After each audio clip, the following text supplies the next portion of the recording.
من يجب أن يبقى من اللاعبين الأجانب في النادي الأهلي ومن يجب أن يرحل؟ والله شوف، هذا سؤال يعني يبغى له جلسة طويلة.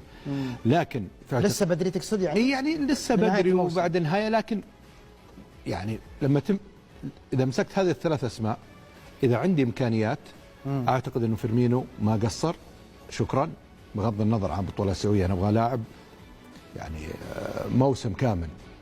اسم كبير، نجم عالمي، جاب الثلاثية وليس الثنائية، حتى كأس العالم الأندية حققها. لكن أعتقد أنه المرحلة القادمة صعب.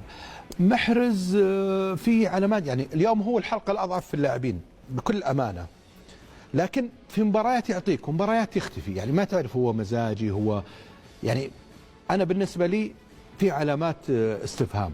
بالتأكيد أن المدرب هو صاحب القرار يفترض، وصاحب القرار على بناء على الميزانية برضو والإمكانيات. يعني ممكن يجيك واحد يقول لك أنا بغيرهم كلهم، إذا عندي فلوس بجيب الأحسن أقدر أغير. فيعني صعب التحديد الآن، لازم تشوف الإمكانيات المادية، الموضوع الفني، وين النواقص، إيش ممكن تدعم، هل في أحد محلي أولا في خانة معينة ممكن يعوضني عن أجنبي أقدر أجيبه أو لا.